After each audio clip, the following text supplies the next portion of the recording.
Bonjour, bonjour à toutes et à tous. Merci d'être là en cette fin de matinée que je sais déjà sûrement très chargée pour vous. On va parler de béton, on va parler de seuil 2025, on va parler des RE 2020 et on va parler un petit peu d'euros aussi. Donc Stéphane Herbin, moi je suis directeur du pôle bâtiment Simbéton comme c'est écrit là. Donc je travaille dans ce centre expert qui est là pour diffuser de l'information et qui représente l'ensemble des cimentiers et très évidemment proche des syndicats des bétons prêts à l'emploi ou béton préfa, de façon à apporter à l'ensemble des acteurs de la construction des éléments de compréhension, des éléments de réponse, des systèmes d'accompagnement, comme on va essayer de le faire aujourd'hui. Et à l'inverse, nous sommes toujours, je le dis dès maintenant, très intéressés à tous vos retours d'expérience et vos remontées d'informations sur des incompréhensions, des difficultés que vous pourriez rencontrer, de façon à essayer d'y répondre. Quel est l'objectif de la présentation? Elle repose sur la présentation d'un bâtiment. On va partir de ce cas d'étude, qui est un bâtiment de 40 logements collectifs, qui existe, qui a été étudié à partir d'un cas réel. Ce bâtiment, donc c'est un 40 logements implantés en Ile-de-France ici. Il a 60% de ses logements traversants. C'est un R+5 avec un niveau de sous-sol. Et on a une chape de 2120 mètres carrés. Donc on a là un bâtiment représentatif d'un certain volume d'opérations de logements collectifs. C'est assez intéressant. Et l'idée de ce bâtiment-là, dont vous voyez les caractéristiques ici principales à la fois dans la vue artistique, c'est ce bâtiment-là avec un niveau de rez-de-chaussée, donc 4 niveaux un peu identiques avec des loggias, des balcons en retrait, et puis carrément un niveau d'attique, tout au sommet, bien sûr. Et puis dans le plan, on constate également que c'est un bâtiment un peu double, si j'ose dire, puisque vous avez quasiment deux plans qui se répètent avec deux noyaux de circulation.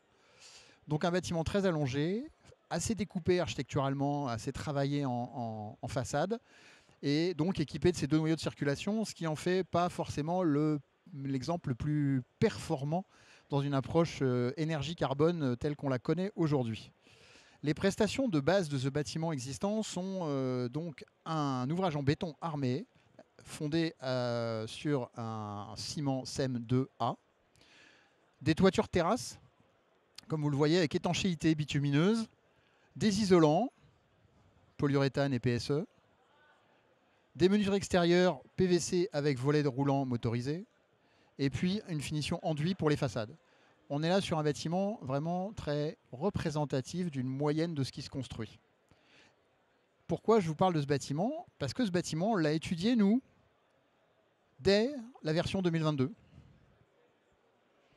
Et avec le seuil 2022, on est arrivé à la petite colonne que vous avez à droite. Alors pour ceux qui sont moins familiers des pratiques de la RE 2020, ça représente l'ensemble des 13 lots qui forment une analyse de RE 2020 en matière de carbone. Et vous avez en bas le VRD, puis les fondations, puis un peu plus intéressant, la superstructure maçonnerie, et tous les lots comme ça qui sont prédéfinis, qui s'empilent jusqu'à la partie haute avec les lots techniques.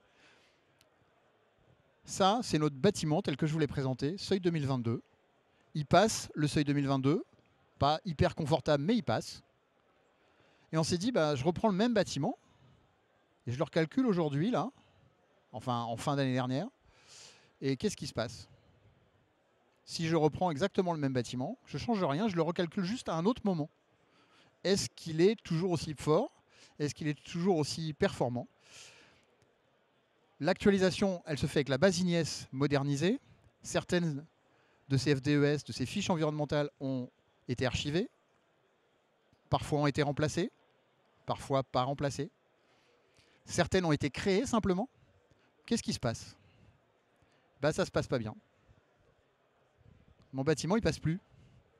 Parce que les données environnementales sont, donc comme je vous l'ai dit, parfois archivées et ont disparu, parfois sont plus nombreuses, parfois sont plus performantes, c'est-à-dire que la collecte de données s'est améliorée. La méthode aussi, on est passé d'une norme A1 à une norme A2, un peu technique, mais la méthode a changé. Et la méthode a changé, en l'occurrence, ça se traduit souvent par une hausse des informations environnementales contenues dans la fiche de déclaration. Quand on mélange tout ça, aujourd'hui, on a ce type de résultat sur un bâtiment qui pourtant fonctionnait. Mais Intéressante information, mais ce n'est pas le sujet. Nous, on a quand même une exigence réglementaire. Alors comment on fait? La première des choses, alors ça c'est les évolutions les plus remarquables que vous pouvez voir dans les deux bâtiments. On a une suppression des fiches collectives pour les toitures terrasses par exemple, qui sont devenues des données par défaut. Les données par défaut, c'est la roue de secours quand vous ne pouvez pas faire autrement. C'est le truc à utiliser en dernier recours pour arriver à compléter le maîtrais de votre description d'ouvrage et lui mettre une donnée environnementale en face d'une ligne de maîtrais. Il ne faut vraiment pas aller la chercher, mais quand on ne peut pas faire autrement, elle est là pour dépanner la donnée par défaut. Et là, le problème, c'est qu'elle est pénalisante pour inciter justement à ce qu'il y ait d'autres informations que celle-ci. Et quand on remplace par des données par défaut, on a donc ce scénario. Alors on va essayer de trouver une solution.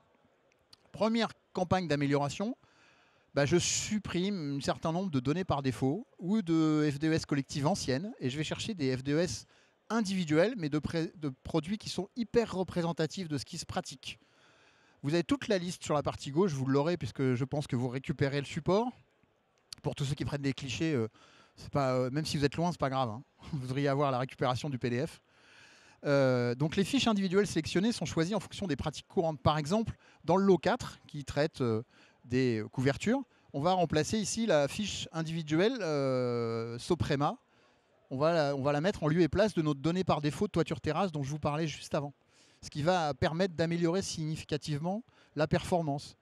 Vous avez la même chose avec des menuiseries extérieures et les fiches individuelles Malherba, par exemple, ici, qui ont été choisies.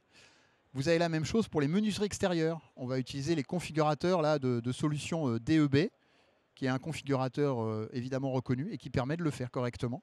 Et ainsi de suite pour les lots 7, lots 8, en revêtement de sol, revêtement de mur. Donc là, on a cherché à améliorer et à substituer des FDES individuels sur des solutions qui ne concernent pas le gros œuvre. Mais on s'aperçoit déjà que là, j'ai gagné plus de 70 kg. Je suis à 713.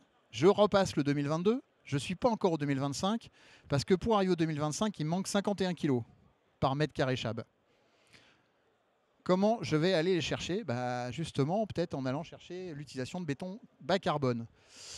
Les bétons en empreinte réduite, en fait, il y en a plusieurs. Ici, on a choisi le CEM2A, qui est la référence, et on a proposé de travailler sur deux variations. Le CEM3A, qui est un ciment moins carboné, et le ciment CEM3B, qui est encore moins carboné. Avec ces juxtapositions, là, vous avez la réflexion de représentation sur 1 mètre cube sans le ferraillage. On fait 1 mètre cube de béton. Même composition pour les trois. Je fais juste varier le ciment. J'obtiens des variations qui sont de l'ordre de moins 27% entre le CEM2 et le CEM3A, de moins 39% entre le CEM2 et le CEM3B. Ça me laisse donc une perspective intéressante pour mon bâtiment et mes lots d'ouvrage. Justement, ce qui est proposé ici, c'est de faire varier ça en fonction de la partie d'ouvrage concernée. Donc je vais utiliser un CEM3A soit pour les planchers uniquement, les dalles qui représentent assez souvent une partie importante, on le verra après, soit j'utilise pour la totalité de la superstructure, de tout le lot 3.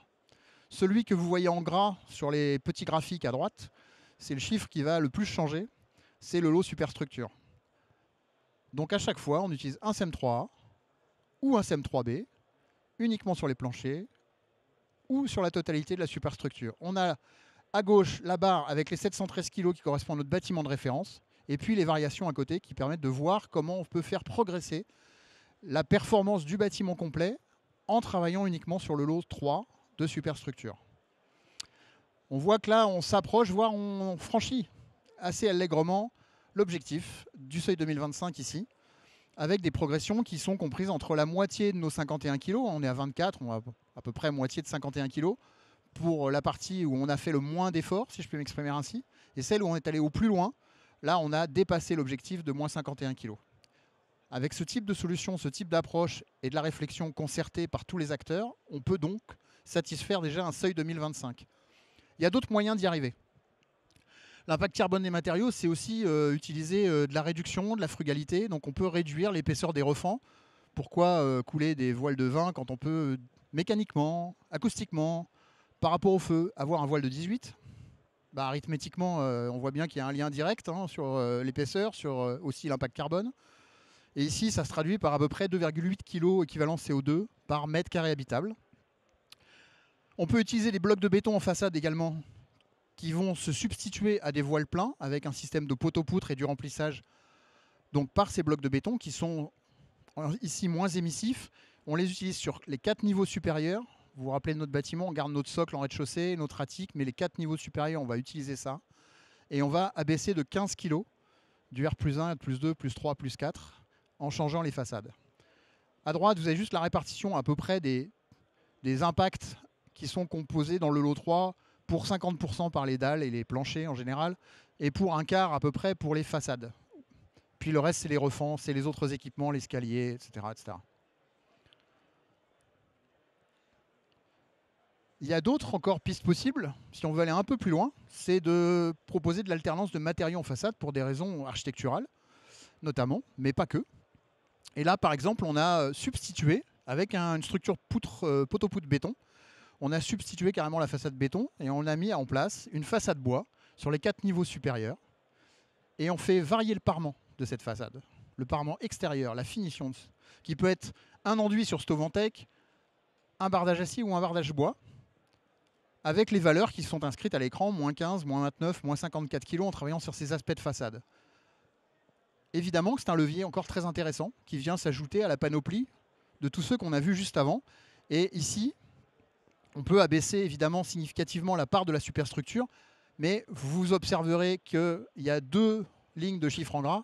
C'est qu'évidemment, quand je change ma façade bois, j'abaisse ma superstructure, mais je remonte aussi, je fais évoluer la valeur dans le lot qui correspond aux façades, bien évidemment, qui est un peu au-dessus.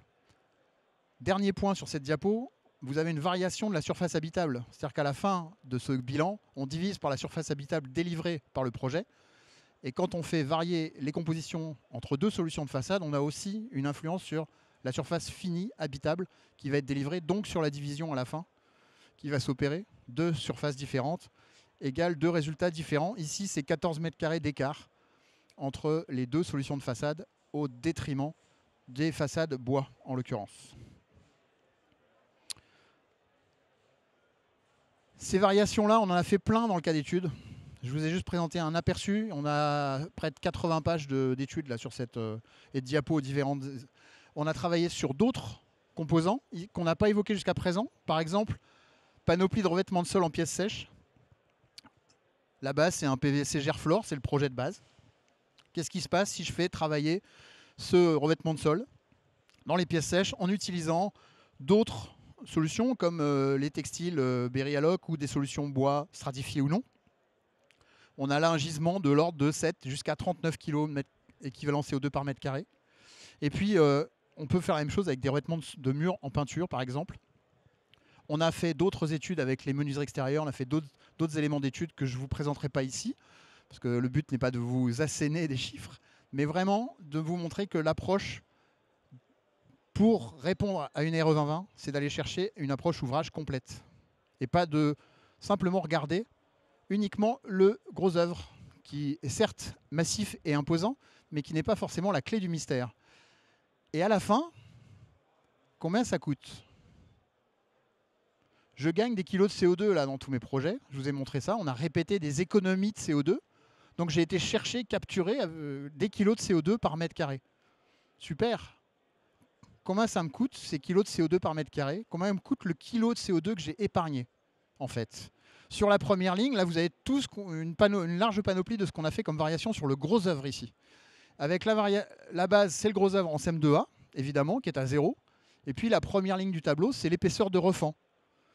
Quand je la réduis de 2 cm, mon gain carbone, kilo équivalent CO2, c'est la première colonne de chiffres, c'est moins 2 kg. Le surcoût, il est de moins 6 € par mètre carré.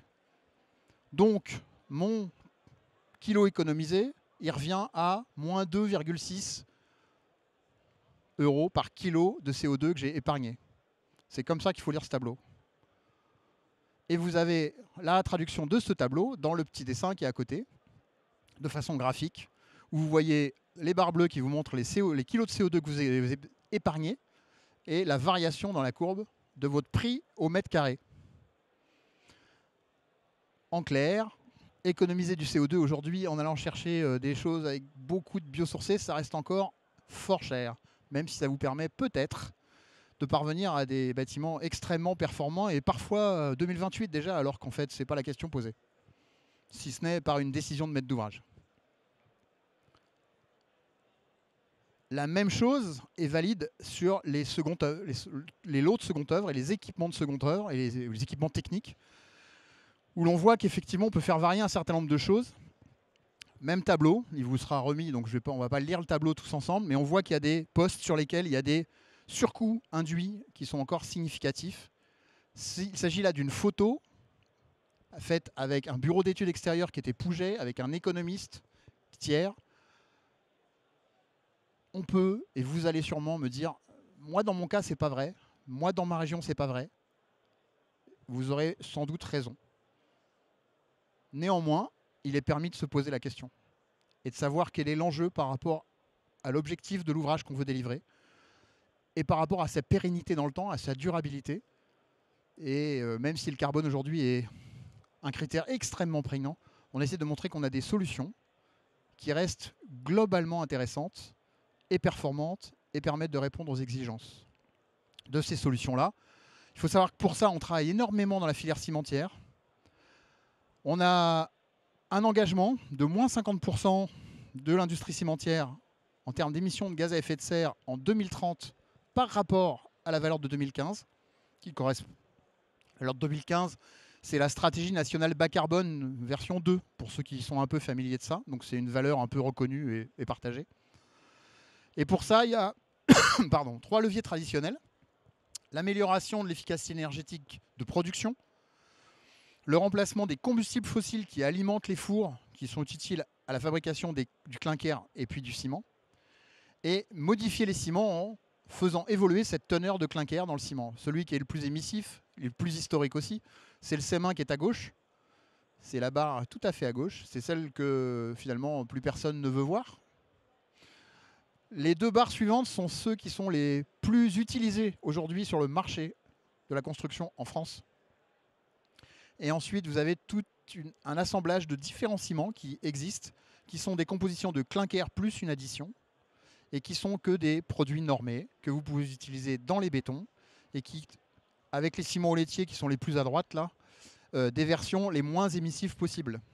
La barre en gris clair qu'on devine tout à fait à droite, c'est quand on met les volumes consommés de chaque type de ciment dans le graphique, là, vous faites une moyenne pondérée, ça fait 611 kg de CO2 par tonne par rapport à ce qui est consommé en volume en France aujourd'hui. La version 2024, c'est celle-là. La version 2025 qui va paraître sera très en dessous de 600. Donc les progrès et les engagements qu'on prend sont déjà en marche. On a besoin de travailler sur ces progressions. On aura sûrement encore beaucoup besoin de ciment et de béton dans la construction. Et on est prêt à s'ouvrir aussi à la mixité. Pour ça, on fait évoluer notre offre de ciment. C'est la traduction du graphique précédent. En mai 2024, ce sont des ciments qui sont reconnus par la norme NF002. Et on voit les évolutions avec la chute des ciments CEM1 qui sont de moins en moins quantitativement proposés sur le marché au profit de ciments qu'on a groupés ici et qu'on a appelés à basse empreinte carbone et qui grimpent doucement parce qu'il faut coller au marché.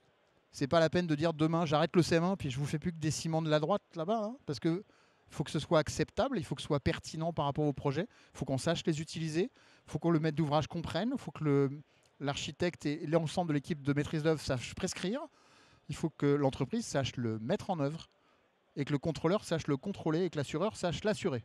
Voilà, je crois que j'ai oublié personne. Donc il faut qu'on bosse ensemble. C'est ça que je voulais vous dire.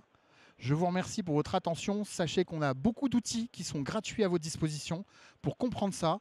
Évidemment, des configurateurs, n'hésitez pas à vous en servir. Celui du béton prêt à l'emploi, c'est BETI-V4 qui permet de faire des FDES. On a un petit nuancier sur le stand 42 pas loin où on peut vous expliquer un peu plus ce qui va se passer. Ça, c'est la version 2022 que vous avez à l'écran. On est en train de préparer la 2025 et elle vous sera évidemment communiquée dans le courant de l'année. Et puis Jego, c'est tout ça, des outils gratuits bien sûr. Un petit outil qui vous permet, quand vous êtes au début de votre projet, de savoir simplement si il existe une FDES en fait. Je fais un appui de fenêtre en béton préfa. Est-ce qu'il existe une FDES appui de fenêtre en béton préfa? Alors, soit vous allez sur Ignies, vous cherchez, ou ça peut être facile, vous allez me dire une fois. Mais quand vous faites ça avec tout votre maîtrise de tous les composants de votre bâtiment, ça peut être un peu fastidieux, surtout quand on est en train de faire les premières conceptions, on n'a même pas vraiment entamé les plans de PC. C'est un peu rébarbatif d'aller se balader dans l'INES. Avec ça, vous gagnez du temps parce que vous voulez checker, vous pouvez créer des petits dossiers. C'est gratuit évidemment. Et vous rapatriez tout de suite la FDES. Donc quand vous allez venir un peu plus tard, avant votre PC, à faire un premier modèle d'ACV, bah vous aurez déjà récupéré un certain nombre de FDES fort pratiques, ce qui vous permettra de gagner du temps quand vous ferez vos premiers modèles. Et votre première évaluation, 10C construction, sur l'ouvrage complet. Donc voilà, essayez de calculer vraiment l'ouvrage complet. Ne calculez pas que les bouts de produits les uns contre les autres, c'est l'essentiel. Si vous voulez en savoir plus aujourd'hui, on est sur le stand 42, vous êtes les bienvenus, on va essayer de répondre à toutes vos questions. Si vous voulez venir plus tard, vous pouvez scanner avec votre petit téléphone le QR code qui sera là. Je vous remercie et il reste du temps pour les questions-réponses, je pense, je ne sais plus où est mon signal de salle, mais elle n'est pas loin. Merci en tout cas de votre écoute et puis profitez aussi du buffet bien sûr.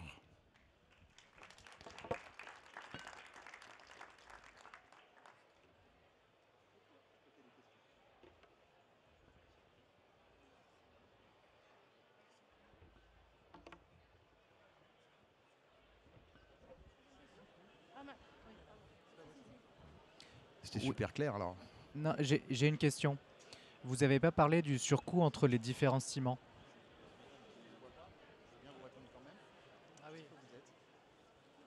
Je sais pas où vous êtes. Par là, d'accord, ok, mais c'est pas grave, merci. Du surcoût entre les différents ciments, en fait, ça dépend énormément. Il n'y a pas forcément de surcoût entre les différents ciments, pour plein de raisons. D'abord parce que ça dépend des régions, ça dépend des contrats cadres que vous pouvez avoir, que votre centraliste béton peut avoir, de l'entreprise avec le fournisseur de béton. Et nous, notre observation, c'est que c'est extrêmement variable d'une région à l'autre. Il y a un petit côté plus-value qui peut se produire et se reconnaître. Le côté un peu innovant, quoi, nouveaux produits, je sais pas quoi, enfin des trucs comme ça. Donc ça peut arriver. On peut avoir des fourchettes de 5 à 12 localement, mais on peut avoir 0. On l'a observé également. Donc c'est très très compliqué, sachant que là on est en train de parler, alors même si je vous mets 10%, on parle 10% du ciment. Le ciment étant un composant du mètre cube de béton. Donc à l'arrivée, sur le coût de construction de l'ouvrage,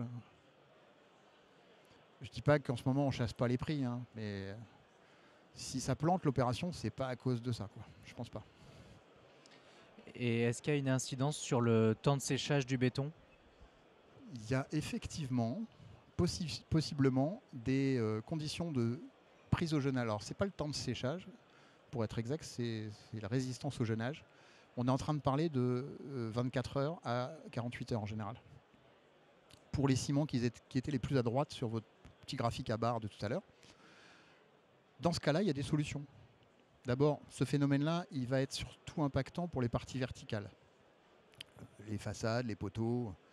Quand vous êtes sur des opérations avec des planchers, par exemple, votre procédure de chantier, on va dire globalement, ne va pas véritablement poser de problème parce que votre temps de séchage, en fait, vous allez l'absorber, vous allez laisser les étés plus longtemps. Enfin, il va y avoir d'autres choses qui vont faire que vous n'allez même pas vous en rendre compte.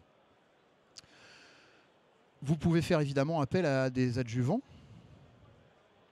Dans le cas particulier où, enfin, ça dépend du contexte projet et de l'objectif poursuivi, mais c'est tout à fait envisageable. Il y a la saisonnalité.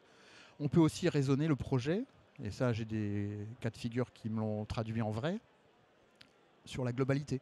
En se disant, bah, l'hiver, je mets un peu plus de CM2A, et puis l'été, je mets plus de CM3A parce qu'il fait plus chaud, ça sèche plus vite, etc. etc. Et globalement, mon lot 3, il répond à la demande du maître d'ouvrage.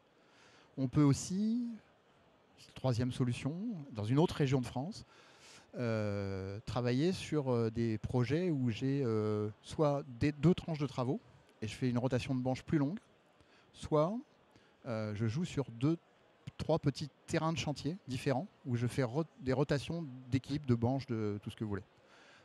Ça existe aussi, c'est une solution pour amortir les problématiques éventuelles de délai. Autre chose, il y a ceux qui coulent le CM3 le vendredi. Pas de problème, le lundi, et ok, pas de souci. Et puis voilà, ils équilibrent avec d'autres parties, comme je vous dis. Donc voilà, il y a déjà une panoplie astucieuse d'optimisation chantier. J'ai rien changé là. C'est juste des petites adaptations. C'est pas révolutionnaire et c'est tout à fait supportable en général pour en tout cas ceux qui nous en ont témoigné. Et puis après, je vous invite, selon votre rôle, à travailler avec collectivement, maître d'ouvrage, fournisseur, entreprise. Et évidemment, maîtrise d'œuvre au sens large, parce qu'il y a toujours quand même l'importance de la prescription. Voilà, donc si vous avez l'opportunité de travailler ensemble, en général, ensemble, on trouve la solution. Et honnêtement, il y en a sans que ce soit révolutionnaire. Merci.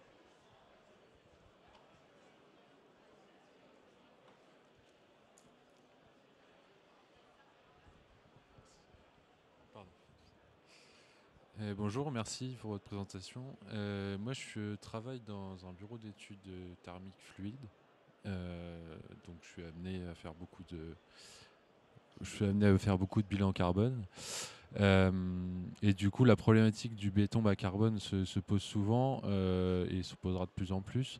Et ma question complémentaire avec le temps de séchage, enfin qui du coup n'est pas le temps de séchage si j'ai bien compris, mais en tout cas qui a une influence sur le chantier, c'est moi on me pose parfois la question de la structure, c'est-à-dire de la résistance en fait, alors que pour moi c'est la même chose, enfin de ce que j'ai compris du béton.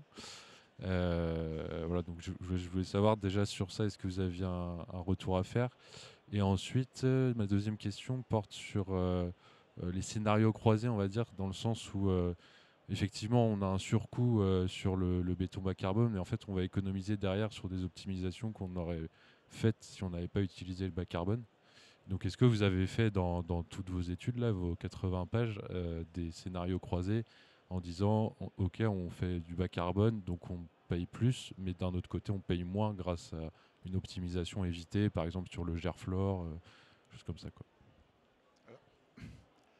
Là, on n'a pas refait, je vais répondre tout de suite à la dernière question, on n'a pas refait de scénarios croisés tels que vous les évoquez, parce que sinon, je veux dire, c'est une matrice énorme qu'il faudrait faire.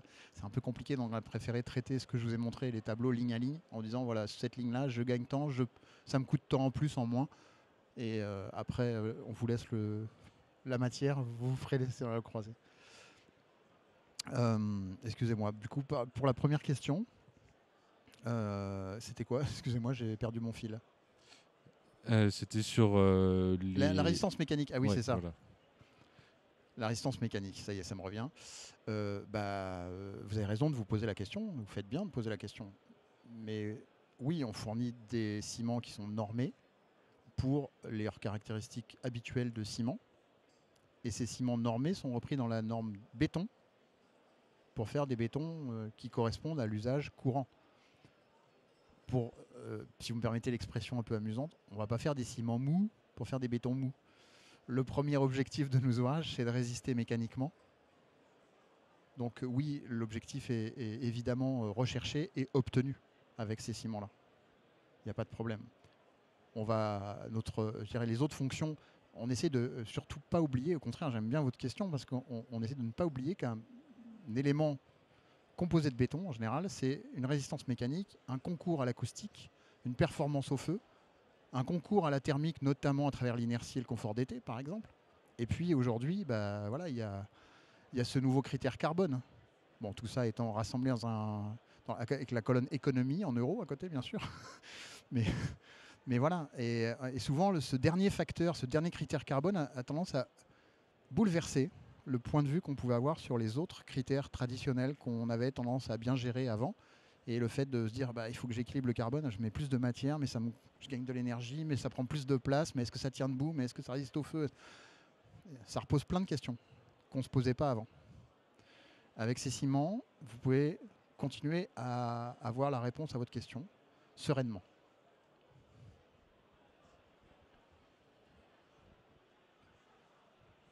Bonjour, j'ai une question qui n'a rien à voir. Je me demandais simplement, au vu des évolutions de la RE 2020 et des seuils de plus en plus exigeants, est-ce que il n'y a pas aussi un risque un peu de pénurie sur ces nouveaux bétons? Je pense aux laitiers et aux fourneaux qui sont peut-être aussi des matières qui ne sont pas qui sont limitées, j'ai envie de dire. Est-ce que, comme sur d'autres matériaux, par exemple les briques de réemploi, on n'en trouve pas à tous les coins de rue, est-ce qu'il n'y a pas également un risque pour ces nouveaux ciments un peu innovants de manquer en termes de quantité? Alors, c'est évidemment un sujet qui nous est cher et auquel on veille particulièrement. Si on se mettait qu'à faire du ciment de laitier d'eau fourneau, il est possible qu'on rencontre une petite tension. Surtout que de son côté, la sidérurgie doit également progresser. Donc effectivement, il faut anticiper ce sujet. Aujourd'hui, il ne devrait pas se poser de problème à l'horizon de 2030 dont on parle. Voilà. Le temps qu'on s'adapte, qu'on prenne les virages, que nous progressions, parce qu'il y a dans les leviers, il y en avait un que j'ai évoqué, que j'ai pas évoqué, c'est le captage du CO2, évidemment, à la source. Captage pour faire du stockage, captage pour faire de l'utilisation, qui est le levier qui va apporter énormément à la progression, pratiquement la moitié à l'horizon 2030, et bien plus encore à l'horizon 2050. Donc la substitution de matière est intéressante, il y en a d'autres. Il y a des solutions avec du charbon végétal, par exemple, qui est carbonégatif. Il y a d'autres possibilités encore qui vont être explorées. Le laitier, l'avantage, c'est qu'en fait, ça fait 50 ans qu'on l'utilise et qu'on le maîtrise totalement. Donc, il faut veiller à la ressource. Vous avez tout à fait raison. On y veille, on essaye d'anticiper et d'avoir justement cette palette de solutions, parce que le reste, ce sont des argiles activées, ce sont des pouzzolanes, ce sont des cendres volantes, ce sont des fumées de silice. Voilà. Il y a toute une panoplie finalement qu'on essaye de diversifier pour ne pas avoir rencontrer ces murs du manque de ressources et essayer de continuer à correspondre à un besoin pour la construction. Parce que évidemment, au-delà de ça, on a les épisodes extrêmes des changements climatiques, on va avoir des vagues submersions, on va avoir des tempêtes, on va avoir tout ce qu'on malheureusement on va connaître tous ensemble de plus en plus. Et il va falloir y répondre aussi.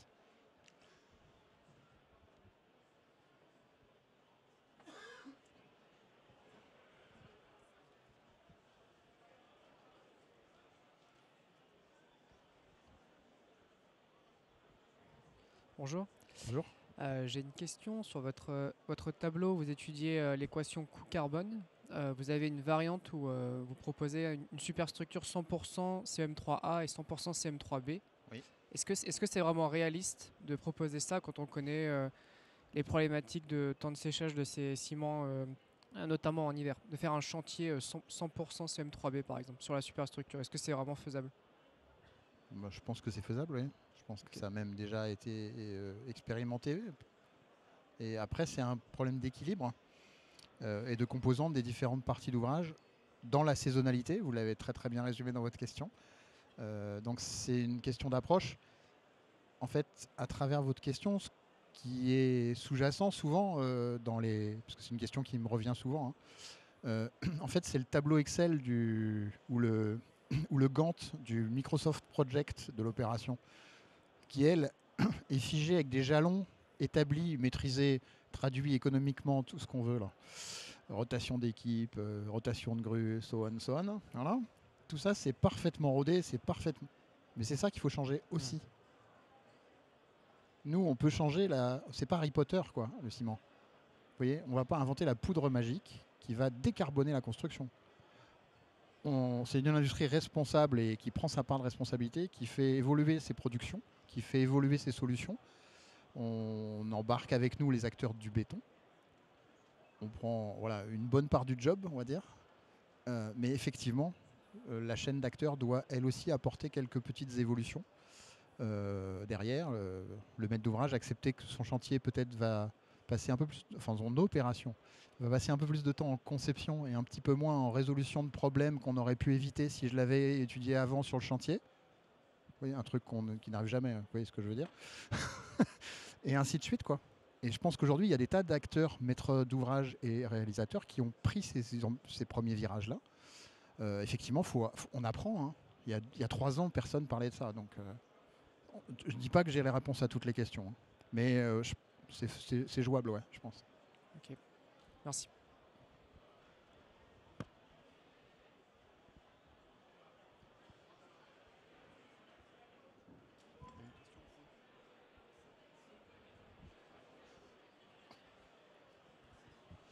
On parle beaucoup de ciment et des autres matériaux, mais jamais de l'acier. Oui, très bonne question. Merci. L'acier, aujourd'hui, là, on a une valeur d'acier pour les FDES, qui est d'Ambeti, qui permet de faire les FDES, qui est une valeur collective fournie par l'association des professionnels des armatures, qui sont donc propriétaires de leurs données acier pour armature. Et ils ont ensuite décliné 2 FDES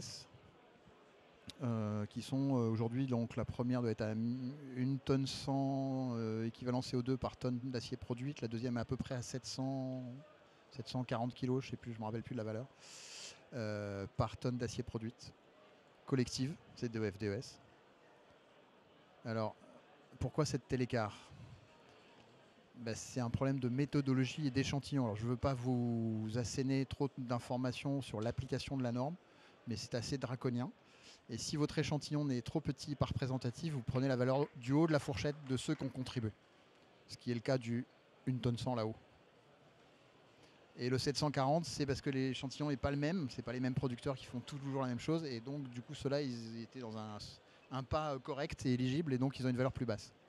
Et après, si vous prenez... Il est possible, voilà, je vais dire ça comme ça. Je vais respecter les syndicats. Je fais partie d'un syndicat, donc je ne vais pas leur mettre une mine.